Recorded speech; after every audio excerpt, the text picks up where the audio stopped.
What's up, everybody? It's your boy LG bringing you the best entertainment here in the DMV. The movie's finally here, Godzilla vs. King Kong. I've been waiting for this movie for a long time. I'm excited to talk about it, and this will be my spoiler-free review of the movie. Alright, so you should probably watch the first Godzilla movie, and you should probably watch the second one, Godzilla King of the Monsters. I've already reviewed that movie. It's on the top right of your screen if you want to check it out. But you don't really have to. I mean, the only good thing is it has some background information about Godzilla. If you watch Kong and Skull Island, there's the background information of Kong. And then you'll see some reoccurring characters in this movie. So now, to get into the review, I wish I could give you guys a summary. But honestly, if I did, I'll end up spoiling the movie for you. I give out too much detail, too much information. So I'll just go into the good stuff, the bad stuff, and if you should watch it or not. Let's just start with the bad stuff, get the negative stuff out of the way. Again, there is a human story element to it. I understand, like, in King of the Monsters, you need that human element to connect you with the monsters so that it's not just all fighting the whole time, which is all right. You know, I like the storyline they have with Kong and the little girl. That was nice. Now, Millie Bobby Brown and her friend and that conspiracy theory guy, I could have done without. For me, they were kind of boring. Another thing I didn't like is how they didn't explain certain villains, like the human villains. There's one specific person, I'm not going to say his name to avoid spoilers, but they didn't explain why he was a bad guy in the first place. Now, I don't know if it's because they had like a comic tie-in or like a book that maybe explaining why they're doing this, why they're acting this way now. But I chain watched the first movie, the second movie into the third movie, and it doesn't, in any of those two movies, it doesn't explain why this character acted the way he did to become a villain.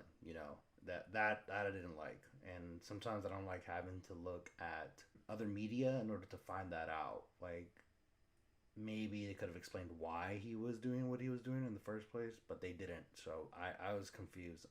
Now, with the bad stuff out of the way, let's talk about the good stuff. The action is awesome. The monster fights are great. They're very detailed. It doesn't disappoint at all.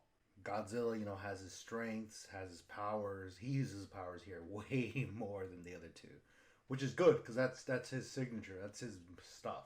The destruction, all there. That's what I like in a Godzilla movie. People getting destroyed, buildings getting destroyed.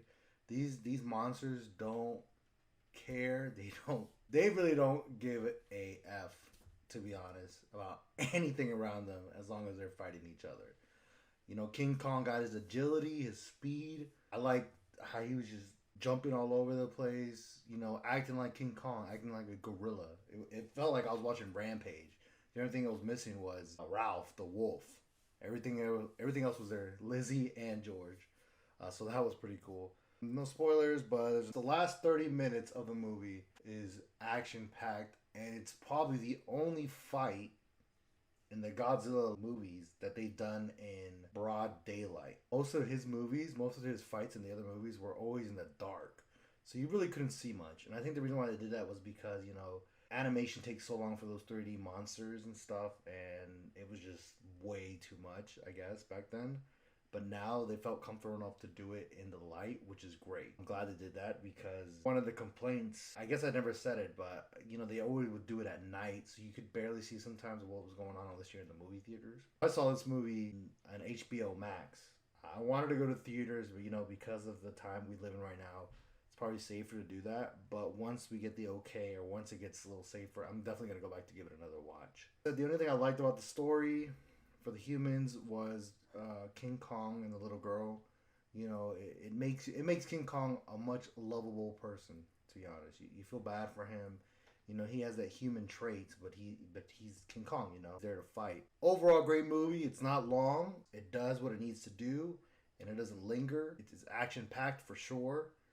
Will there be a sequel? I don't know. I hope if they recoup all the money and make more money, then yes. They have so many monsters to do. I want to see a lot of Godzilla's monsters. I like these team-up fights, against the bigger monster. I hope they bring back Ghidorah. I hope he comes back, or at least not. Bring more monsters that are from space. I don't care how they do it. They can figure it out. Godzilla versus King Kong. I recommend you to watch it. If you can watch it in theaters, watch it. If you want to watch it at home with your friends, with anybody else who likes monsters and destruction and just wants to watch an action-packed movie, then watch it. If you don't like any of that, then there's no reason for you to watch the movie. But this is LG signing off. I hope you guys like the review. You guys have a good day and stay safe.